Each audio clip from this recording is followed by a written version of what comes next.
Anti-Semitism has been a growing problem around the world since the October 7th attacks on Israel by Hamas and Israel's response to that in Gaza. Anti-Jewish sentiment is rampant on college campuses, but one university is setting itself apart by showing the providential hand of God in the modern nation of Israel and supporting that with scholarly research.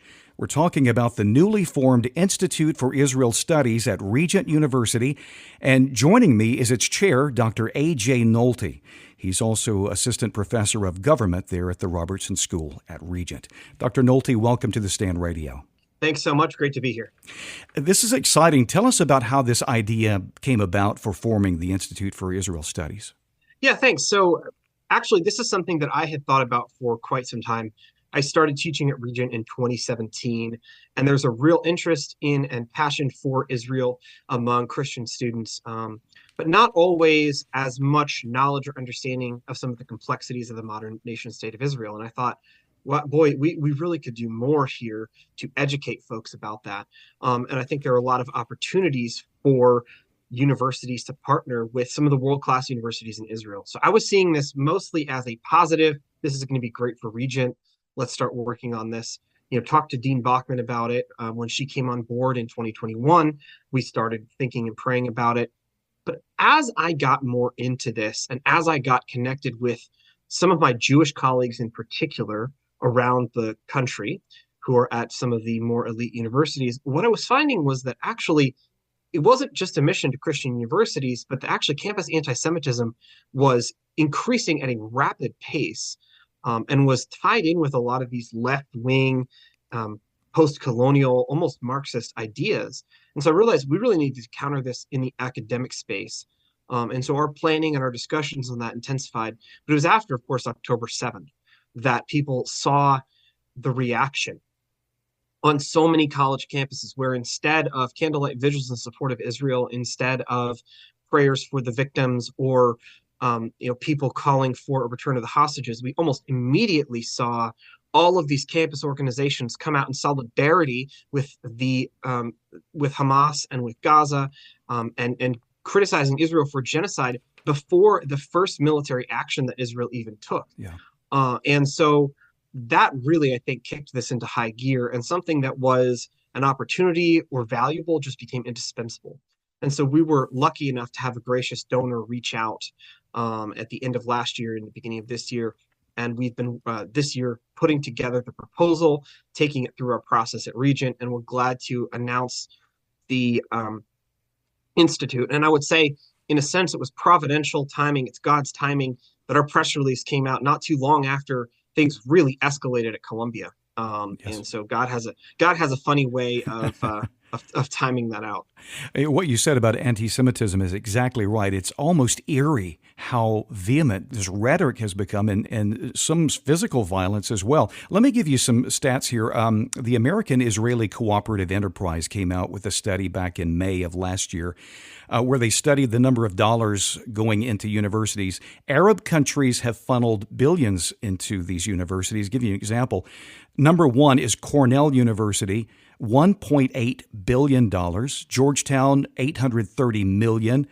Texas A&M, $806 million. And of course, Qatar and Saudi Arabia are the biggest funders of this.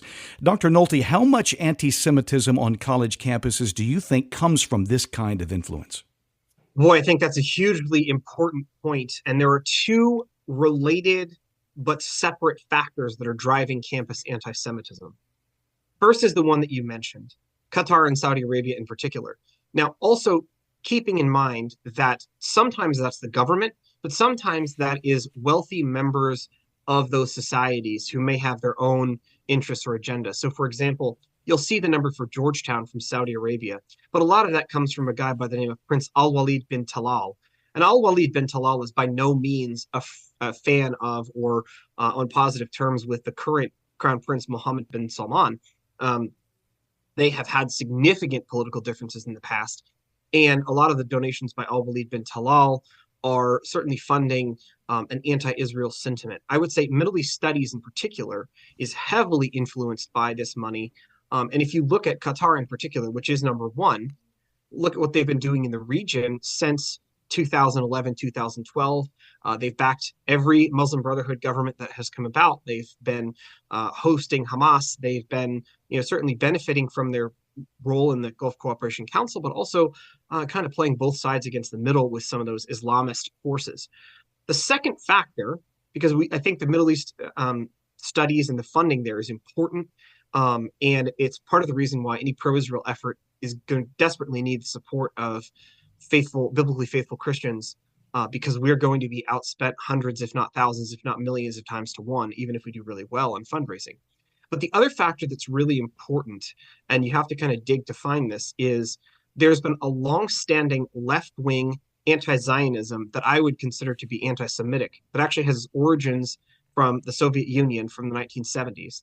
And as they were concerned about their own Jewish population starting to be influenced by Zionism and lured away from communism, they created a branch of anti-Zionist science. And they, in fact, are the ones who pushed the Zionism as racism stuff at the United Nations. So a lot of the left is actually unknowingly been captured by this particular mode of thought that has its origins in the Soviet Union, anti-Zionist science. As I understand it, talking to one of my colleagues who's an expert on this, kind of produced by the KGB. So when you have that combination of left-wing Marxist, sort of post-communist anti-Zionism with the pro-Islamist leaning elements that you're getting from funding from Qatar, you have a toxic stew that is hopefully will allow your listeners to make a little bit more sense of some of the craziness that we're seeing on campuses. Yeah, that makes sense. Dr. Nolte, would you give us a working definition of Zionism? Because if you do a simple search online, you get a lot of different things. For our purposes and in terms of an evangelical audience, what would Zionism be? Yeah, I think that's really important for us to understand because there's so much misinformation about Zionism. If you watch some of those videos on YouTube where they ask the protesters, what do you think Zionism is? They'll say things like, well, it's the idea that they should exterminate the Palestinians or something like that. Zionism actually has a very simple and pretty clearly agreed upon definition. It is the idea that the Jewish people have a right to autonomy within their own independent state. It is the idea that the Jewish people, much like Americans or Germans or Frenchmen or Greeks, have a right to their own national state. And Zionism in particular has, and this is where the biblical component comes in, has really drawn on the idea that that state ought to be in the historic homeland of the Jewish people, which for us as Christians, we would say ties in biblically because that is this historic and biblical homeland of the Jewish people.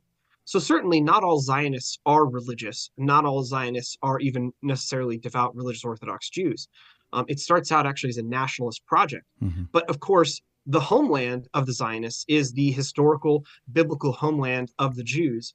And so for us as Christians, where you talk about Christian Zionists, a Christian Zionist is someone who thinks that there is some sort of theological, biblical, or divine significance to the return of the Jewish people to their historic homeland. And so I'm paraphrasing that definition from a scholar named Gerald McDermott in his book, The New Christian Zionism. But in general, that's what Zionism is. And so, if you're saying that Zionism is racism, what you are effectively saying is that for Israel to not be a racist society, it would have to no longer exist as a Jewish state. Now, even Zionists don't always agree on what we mean when we say a Jewish state, but Zionism is just to say the state has that Jewish character.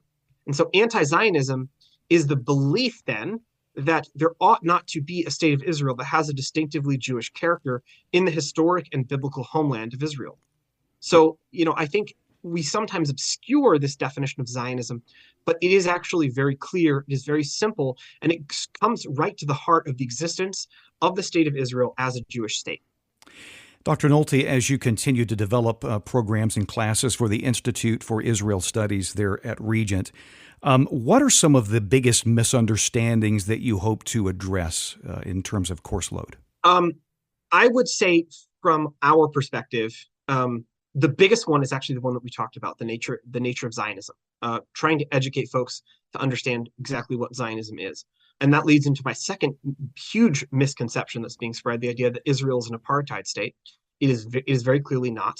And I think if we educate people about the reality that Arab citizens of Israel are in many ways better off than Arab citizens of almost any other state in the Middle East. If we educate people about the fact that Israel is the only country since 1948 that has increased the size of its Christian population, and those are, indigenous Christians in the Middle East primarily. Those factors, I think, are important things for us to understand, and those are certainly not things that we would have seen under the horrendous apartheid regime of South Africa. And then I think the third component of that is there's a perception out there that the only reason that you as a Christian would care about Israel is because you have a certain kind of eschatology, and that Israel is a means to an end in that sense. And so part of it is getting evangelicals to understand, look, there are lots of reasons, and we're not picky about theologically why you support Israel. As an empirical fact, Christians support Israel for a lot of reasons, oftentimes because they see it as a sign of the character of God and God's faithfulness, but also to get non-Christians to understand there is a really different, important theology that takes the Jewish people seriously because it takes the Old Testament seriously, and that has a love and respect for the Jewish people and sees a sign of God's faithfulness in their return to the land. And so that support for Israel is not going to go away, and it will remain strong. And so I'm hoping that we can strengthen the sense of evangelical, biblically faithful Christians as allies to the state of Israel, and also as allies to our Jewish friends as they are facing this wave of anti-Semitism at home here in the United States. Yeah. Well, this is incredibly unique, and we are so thankful that you are taking this project on and very excited to see what happens in years to come. If people want to find out more, the website regent.edu is the place to go, regent.edu, and specifically for the Institute for Israel Studies is Israel Institute at regent.edu. Dr. A.J. Nolte, Chair of the Institute for Israel Studies at Regent University, thank you for being with us today on The Stand Radio. Thank you for having me.